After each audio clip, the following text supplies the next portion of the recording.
Boa noite, amigos queridos.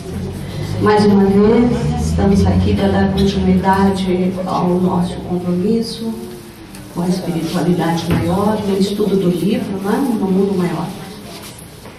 Vou pedir aqui ajuda. Onde que eu vou?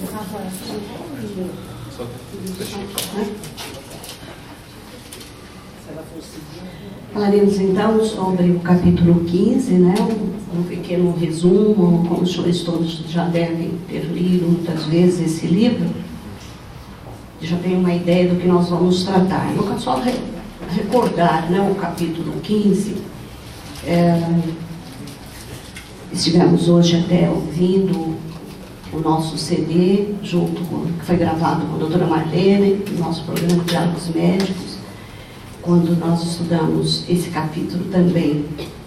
E nós lembramos que a espiritualidade, através de André Luiz, nos informa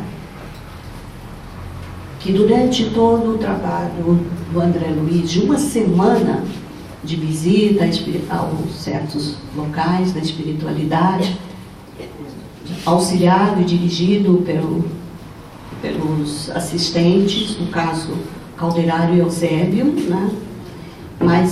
Mas junto com o Calderaro estava André Luiz fazendo algumas visitas para alguns locais, tratando de alguns casos, quando Calderaro lhe havia prometido uma viagem, ou melhor, uma visita às cavernas. Estava próximo do término, né, desse trabalho dele, dessa semana, mas quando encontra com o Calderaro, ele diz: vamos assistir à palestra de Eusébio. Seria uma grande oportunidade para André.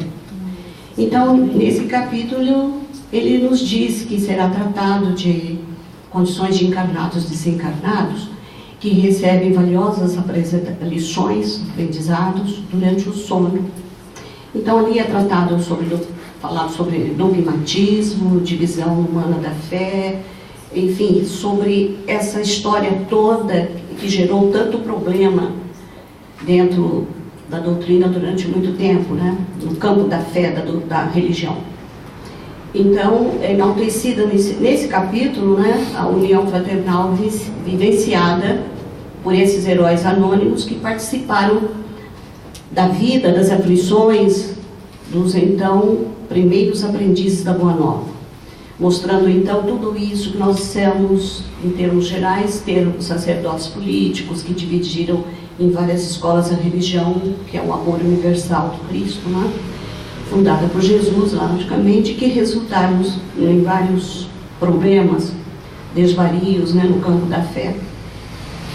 Então, o Calderaro explica a André Luiz que eles vão assistir a essa palestra do Eusébio, onde encontrarão muitas pessoas que são levadas durante o sono, enquanto dormimos, né? Uma pergunta que cai bem: o que nós fazemos, de que maneira aproveitamos os nossos momentos de descanso, os nossos momentos de sono?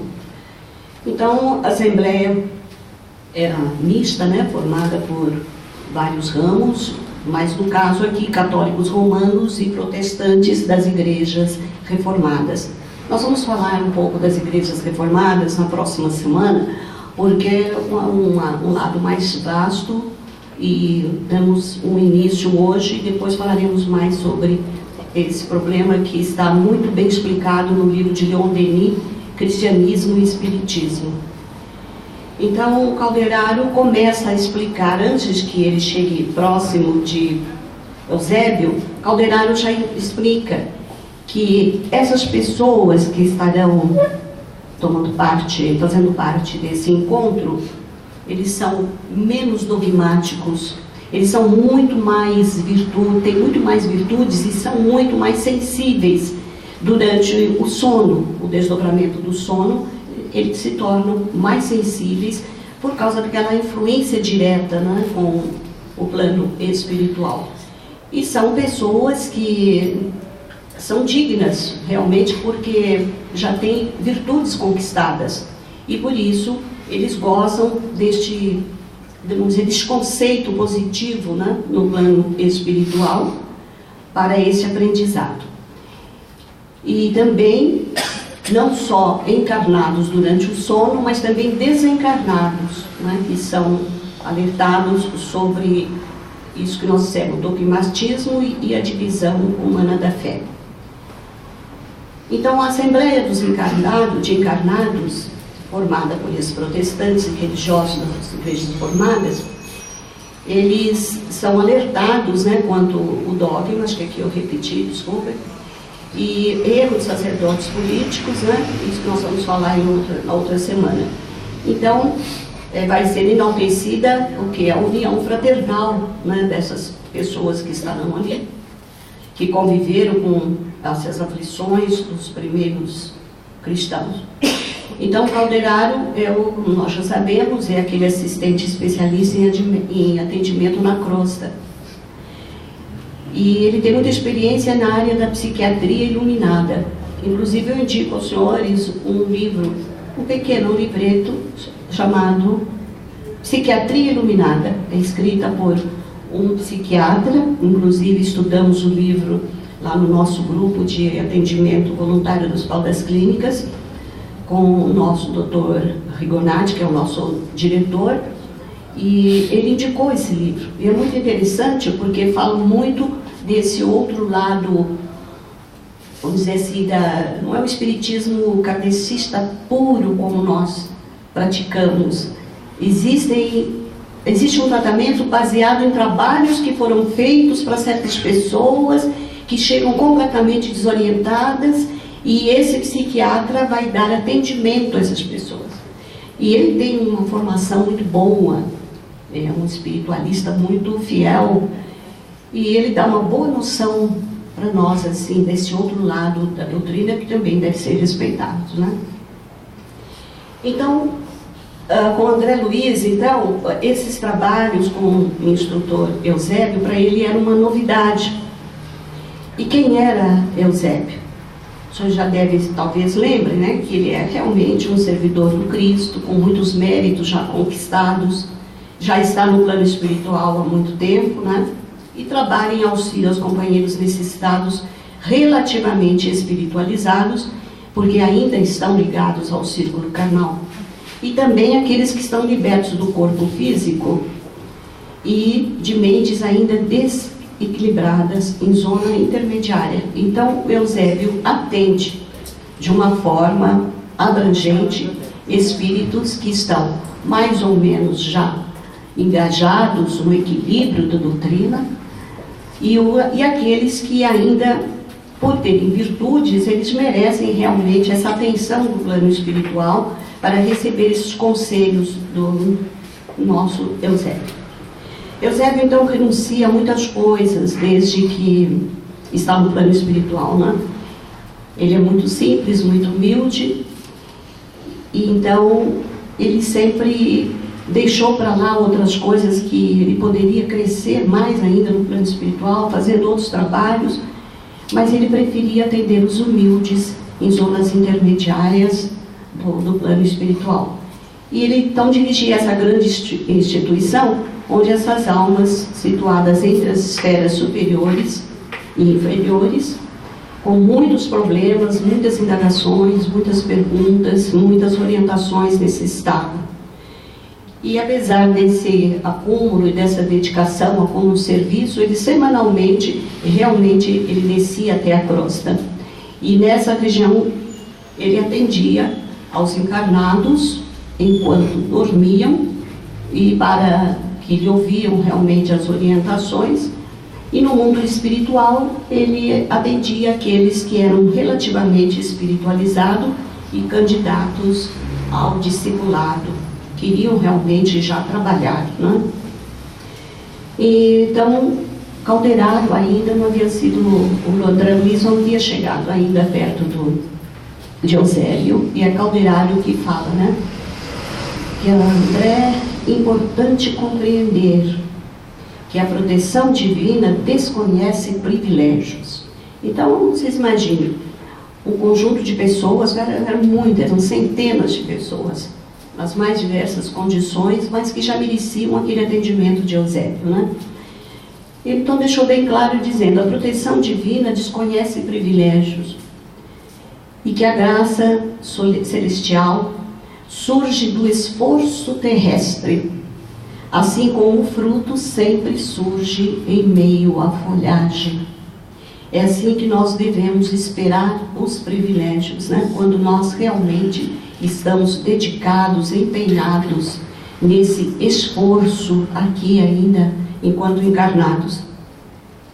A religião, a confissão religiosa, fundamentalmente, não interessa, seja lá qual for a nossa crença, a escolha religiosa realmente, isso não é o mais importante, senão a fé viva, a revelação da fé viva e a atitude positiva da alma na jornada rumo à elevação, à edificação.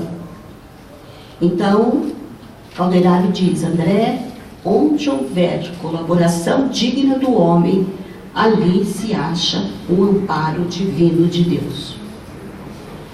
É evidente também, ele acrescenta, que as escolas da crença, das várias crenças variam muito, né? E são situadas, cada em um círculo, cada uma delas em um círculo diferente.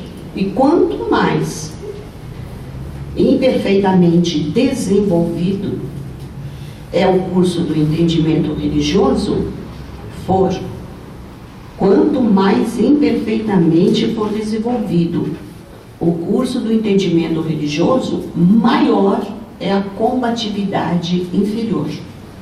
Infelizes de opinião, estimulando combates deploráveis, como se Deus não passasse de um ditador em dificuldades para manter-se no poder.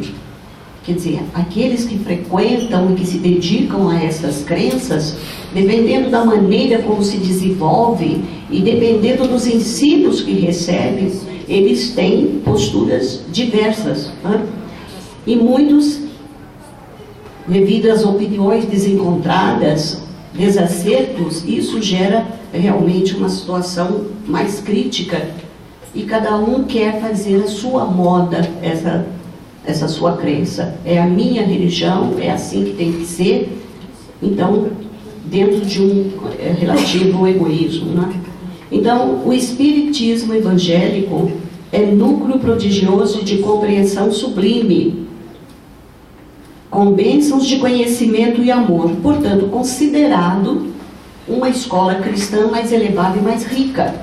Então ele está puxando a sardinha para a doutrina dele, Calderari, ele é espírita, então ele está falando de uma forma também, a minha religião, a minha melhor. Não, mas ele está dizendo uma coisa clara para todos nós, que já sabemos entender o porquê disso, né?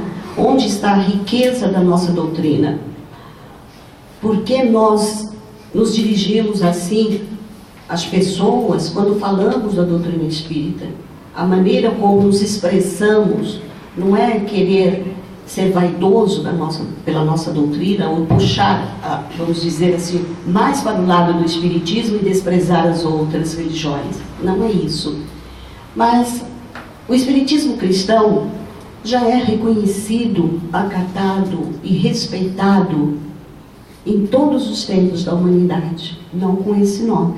Era o Evangelho do Cristo, não é? E dentro do Evangelho, dos ensinamentos trazidos pelo Cristo, foram aparecendo as diversas condições e oportunidades de se conhecer profundamente as belezas da nova revelação, que era a doutrina espírita.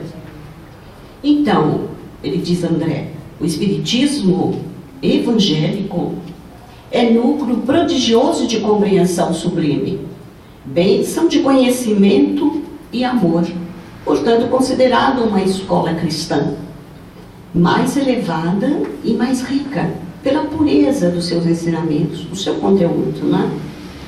Então, o que cabe ao espiritismo? Cumpre realmente estender os seus conhecimentos, estendê-lo a todos os companheiros, Mesmo ainda aqueles companheiros que se mostrem rebeldes, indiferentes, mas justifica-se pela ignorância que não conseguiram ainda, da qual não conseguiram ainda se afastar. Se nós observarmos as condutas de Jesus, nós podemos verificar que a conduta dele, pode ser medida pelo estado de evolução daqueles que o seguiam de perto.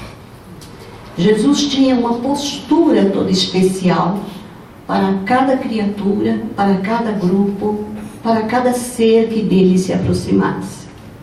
Então ele diz, a compaixão de Jesus era tamanha que esta poderia ser medida pelo estado da evolução daqueles que o seguiam de perto. Vamos dar um exemplo. Se imaginarmos Jesus frente a pessoas de mentes fechadas, mente encarcerada, ligadas mais ao intelectualismo vaidoso, daquelas personalidades importantes com quem ele teve a oportunidade de transitar enquanto na Terra, né? E daquela época ainda, como é que Jesus agia? Ele era um carneirinho, sim, com toda a sua doçura, parecendo um carneiro lindo e doce? Ele sabia responder. Então, ele se inflamava de energia nas suas respostas.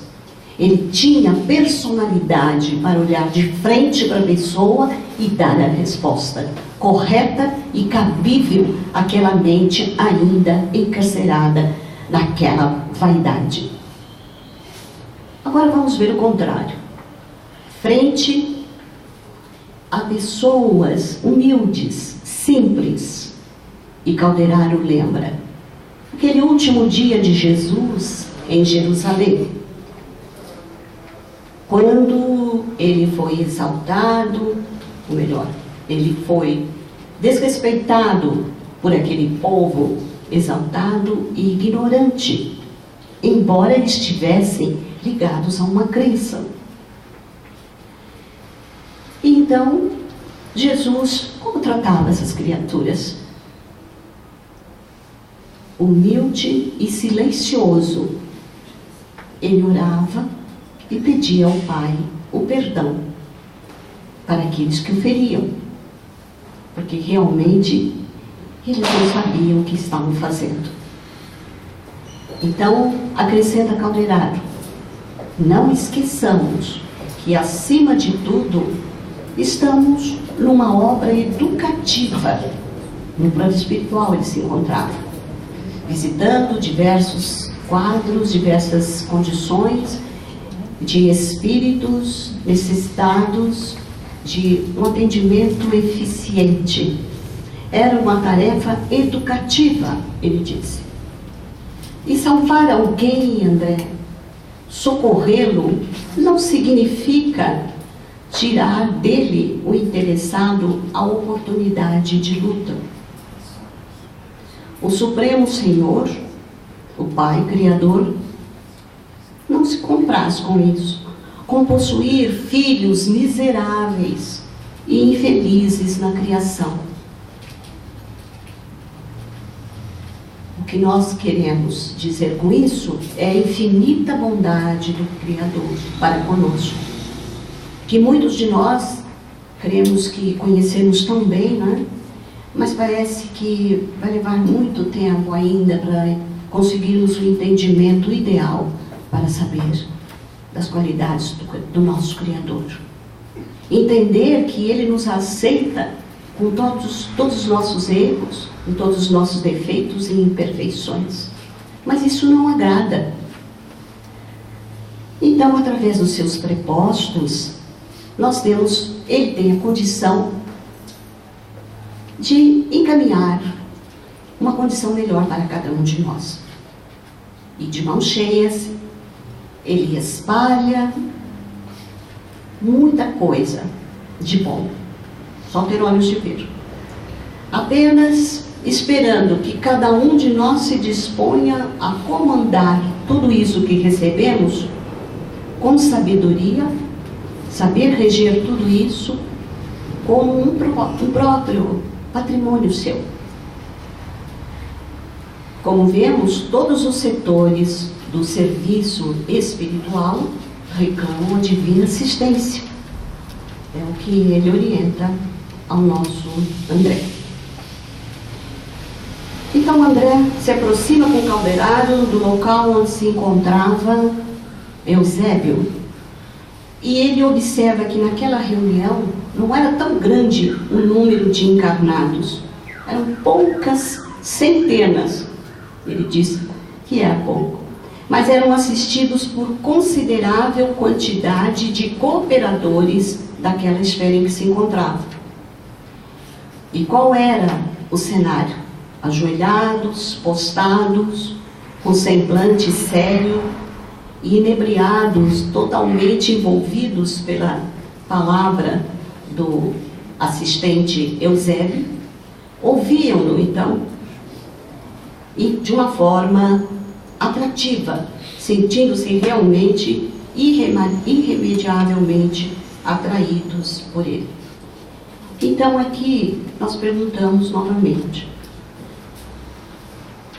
será que todos nós temos condição para sermos assim recebidos no plano espiritual para um aprendizado, para um momento desse tão importante, para um encontro desse? E aqui apenas uma foto que encontramos de Eusébio, entre aspas, né? Consta como de Eusébio a prece que ele realiza.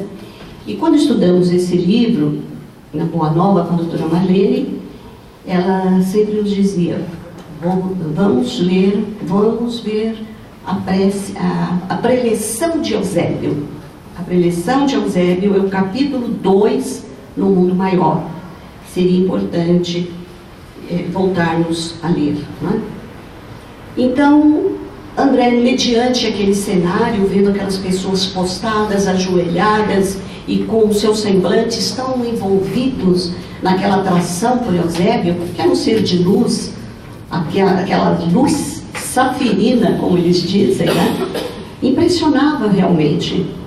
Enquanto nossa organização fisiológica repousa, dizia Eusébio àqueles que o escutavam, exercitando-a para a morte, olhem bem, enquanto vossa organização se exercita para a morte, repousando à distância, vossas almas quase libertas partilham conosco, dividem conosco a fraternidade e a esperança, adestrando sentimentos para a verdadeira vida. Quer queiramos, quer não, a nossa verdadeira vida não é essa, não é, que estamos vivendo. É uma parte, pequenas paradas que somos obrigados a fazer, procurando obter sempre os melhores resultados, para quando voltarmos à pátria espiritual, podemos oferecer algo de mais positivo, de conquistas, sejam as mais simples, mas que façamos o possível realmente para que essa nossa existência não passe em brancas nuvens. Então era isso, e é isso que a espiritualidade oferece àqueles que são convidados a participar dessas reuniões no plano espiritual. Porém, diz Eusébio, quando vocês retornam ao corpo carnal, logicamente ele sabe das deficiências, das nossas limitações, em virtude da deficiência do vosso cérebro, incapaz de suportar 2 vidas simultâneas, não podereis guardar plena lembrança, plena recordação desta hora. Por isso que muitas vezes nós acordamos com alguma impressão de que algo estranho aconteceu, né? Alguma coisa, uma lembrança, ou de onde me veio essa ideia? Quem sabe, não? A gente possa agora começar a raciocinar em termos de: será que eu tive a honra, o merecimento de ter sido convidada para uma reunião daquela no plano espiritual? Por que não? Não é? Depende muito do nosso conteúdo, das nossas necessidades e daquilo que temos realmente de positivo para ter direito a esse ingresso. E fica bem claro que nós possamos, então, valorizar, avaliar melhor a nossa condição e valorizar melhor os nossos momentos de sono e estarmos preparados para isso, para esse contato. E ele continua: se o patrimônio da fé religiosa representa equilíbrio indiscutível, um equilíbrio mental do mundo, que fazeis do vosso tesouro, esquecendo-lhe a utilização? Numa época em que a estabilidade incerta e a incerteza nos ameaçam, todas as instituições de ordem e de trabalho, de entendimento e construção, o que fazemos disso? E de trabalho, de entendimento e construção. Não vos assombra, porventura, acordando-vos a consciência, a renovadora transformação de princípios e nações? Quantas mudanças seriam necessárias serem providenciadas para que tivéssemos mais condições, mais mérito para esses momentos? Se nós já temos tanto conhecimento, por que nos comportamos quase que indiferentes a tantas coisas? E continua Eusébio perguntando: vocês supõem possível uma era de paz exterior, sem a preparação interior do homem no espírito de observância e aplicação das leis divinas? Até que ponto estamos respeitando as leis divinas? Procuramos, né? Pelo menos aqueles mais certos dos seus princípios religiosos e mais honestos consigo mesmos e com Cristo, procuram realmente ter uma conduta favorável para uma resposta a esses nossos irmãos do plano espiritual. Cada um pode dar o que tem de melhor, não é mesmo? Então, depende de cada um de nós poder construir coisas realmente necessárias para ter direito a todo esse entendimento que eles querem nos transmitir. Por admitir semelhante contrassenso, a máquina, filha de vossa inteligência, anula as possibilidades de mais alta incursão no reino do Espírito Eterno. O que vocês acham que ele está querendo dizer? Por admitir semelhante contrassenso, a máquina, filha da vossa inteligência, anula as possibilidades de mais alta incursão no reino do Espírito Eterno. Estou lembrando de ter ouvido realmente Marlene falar, não só diretamente quando estávamos juntas, mas através dos CDs que nós sempre ouvimos, e ouvimos hoje mais uma vez para relembrar algumas coisas. E ela explica muito bem. Nós temos uma tendência de moda, não é mesmo? Certo, é um avanço tecnológico. Quando ele fala em máquina, nós sabemos, é tecnologia. Então nós estamos sendo levados pela máquina. Mas não podemos sermos escravizados a isso, não é mesmo? E nós vemos que já em tenra idade, né, as crianças já estão sendo levadas de uma forma muito atrativa para toda essa tecnologia. Isso vai despertando em nós a necessidade de um melhor preparo de nós mesmos para podermos conduzir aqueles que estão sob a nossa vigilância e os nossos cuidados. Sabemos interpretar realmente a beleza, o avanço, o progresso da tecnologia, mas não nos transformarmos num escravo dela. Então nós perguntamos: quem de nós poderá ter acesso a essas regiões? Foi uma pergunta que eu fiz para Marlene quando estávamos falando, discutindo esse assunto na Boa Nova. O que fazer, Marlene, para merecer, orar, pedir? Como seríamos selecionados? Como conseguiríamos memorizar o que vimos e ouvimos? E ela respondeu assim: só o Chico Xavier. E é mesmo, né? Acho que só ele teria condições para poder captar tudo aquilo e trazer na sua mente, acordar e lembrar. Então ela disse, só se fosse o Chico. Porque somos conhecidos pela nossa aura. Assim somos reconhecidos, pois é nela realmente que se encontra o teor da nossa alma. Quer queiramos, quer não, nós temos esse corpo bem espiritual, esse corpo espiritual, esse envoltório, que é uma verdadeira maravilha. É o nosso RG no plano espiritual e jamais será confundido. Não é? Então, não basta vivenciar, ainda crescer, mas vivenciar não basta, e sim exemplificar. Então, o espiritualismo nos tempos modernos, esse aqui eu peguei algumas frases que eu valorizo muito desse livro, André Luiz em Reflexão. Não sei se vocês conhecem, é um livro não assim muito anunciado na mídia, no meio mais literário, mas de grande valor, de grande profundidade, escrito por um amigo já desencarnado também, Luiz Rodrigues da Cruz. E ele fez uma avaliação simples, humilde, mas profunda e muito respeitável. Ele lembrou da preleção de Eusébio. E algumas frases cabem aqui para que nós possamos, no nosso próximo encontro, podemos falar um pouco mais dessa preleção.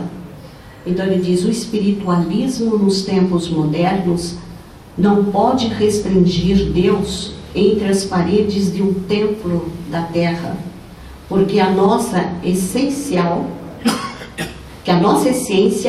é de converter toda a terra no templo augusto de Deus. Essa deve ser realmente a nossa essência. O essencial para nós deve ser isso. E não estar se dirigindo mais ao problema do cristianismo dogmático, né? Daquela necessidade de cultivar Deus dentro do templo. E Marlene lembra bem isso também, quando ela dizia a construção de igrejas suntuosas, né? Para se adorar o Cristo. Nós não precisamos de tudo isso. Não é mesmo? Então, que nós possamos cultivar o amor do Cristo, as leis divinas, na prática, dentro do nosso maior, vamos dizer, e mais valoroso local, que é a nossa alma. Sermos fiéis a nós mesmos no estudo, no trabalho, na dedicação ao respeito às leis divinas. Não basta crer na imortalidade da alma. Eu acredito, eu já li todos os livros, Pentateuco, aqueles livros todos de Kardec, a série André Luiz, os 12 livros da Revista Espírita, quanta mentira, meu Deus, ninguém consegue ler tudo isso, mas tem muita gente que já leu, né? Eu sou uma das que não lê tudo, então procuro cada vez mais, realmente procurando entender melhor a doutrina espírita, conhecendo a fundo a grande obra de Kardec, né? O codificador, quanto ele teve de amor e dedicação a tudo aquilo que a espiritualidade lhe trouxe, dando-lhe um voto de confiança. E como esse voto de confiança foi dado a Kardec, ele é dado também a cada um de nós, não é mesmo? Porque nós estamos vivendo num momento, numa era, em que é necessário que tenhamos esse conhecimento superior, sem querermos ser melhores que os outros, de qualquer outra crença. A nossa é o suprassumo, sim, para nós. E pode ser para qualquer outro que queira abraçá-la. Porque existem meios de se comprovar o que nós estamos falando, as verdades que trazem a nossa doutrina espírita. Mas não basta crer na imortalidade da alma. Inadiável é a iluminação interior de nós mesmos, a fim de que sejamos claridade sublime. Impossível é progredir no século sem atender às obrigações da hora, dentro das nossas reais necessidades de trabalho, de dedicação, à família, ao que for, a todos os compromissos que assumimos. Mas é impossível não progredir. Temos que progredir, mas temos que atender a todas as obrigações que nos são apresentadas. Não reclamemos, pois, ingresso em mundo felizes antes de melhorar o nosso próprio mundo, o nosso mundo interior. Então, eu deixo para alguns minutos para perguntas e explicando aos senhores que na próxima semana nós teremos, então, a continuação dessa exposição e onde nós vamos tratar, então, o que era ser cristão outrora, qual a conduta dos sectários do Evangelho. Vamos falar sobre o dogmatismo, como fugir ao farisaísmo moderno, o que nos pedia o Cristo, o que faziam antigamente os seus seguidores e o que fazemos nós hoje. Outra coisa que Marlene falava muito, que nós somos os apóstolos, representando os apóstolos do Cristo. E o que nós estamos fazendo nesse sentido? De que maneira estamos trabalhando? Como evitar a subversão dos valores espirituais? Qual o trabalho específico da religião no mundo? O que se pede do vosso espírito de crença? Tudo isso nós vamos trazer uma resposta a vocês. Então, eu gostaria só de fazer essa pergunta, lembrar, se alguém quiser responder, o que vocês acham dessa... Alguém já teve alguma experiência nesse sentido, desse desdobramento durante o sono? Poderiam enriquecer esse capítulo?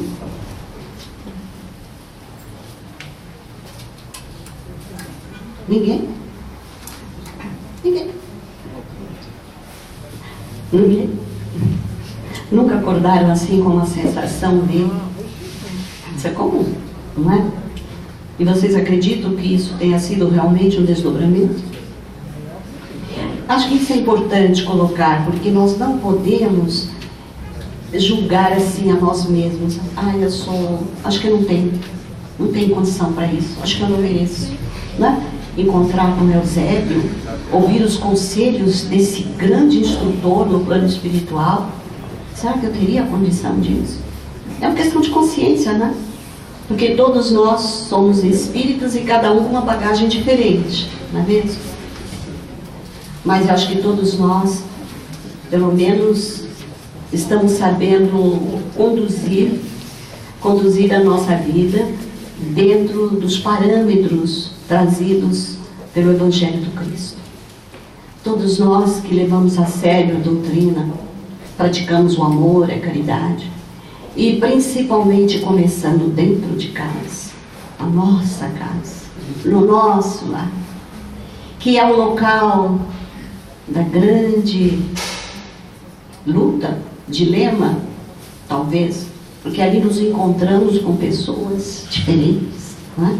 Com as quais temos uma similitude, uma certa atração, às vezes não é uma coisa estranha, não chega a ser um desprezo, mas existe alguma coisa de simpatia para alguns e mais antipatia, ou mais chega para lá, para outros parentes, né? Amigos mais próximos. Importante esse cuidado, que nós possamos pensar nisso. E sempre que tivermos frente a esses compromissos, a essas condições, por que me sinto tão atraída por certos parentes e sinto um certo mal-estar quando eu estou com outros, né? Talvez sejam estes os mais necessitados do nosso carinho. Estes precisam mais de nós por alguma razão que os conhecemos. E a doutrina vem em nosso auxílio, mostrando todas essas possibilidades de acertos, de crescimento, a cada dia, a cada minuto. Que nós possamos cultivar os nossos sentimentos, termos mais olhos de ver, ouvidos de ouvir, coração para sentir e, inclusive, sacrificar a nós mesmos em certos momentos, né? Aprendermos realmente a ser humildes, como Cristo foi, diante daquelas pessoas ignorantes, que o maltratavam, o xingavam. Pai, perdoai-os. É assim que nós devemos proceder, né?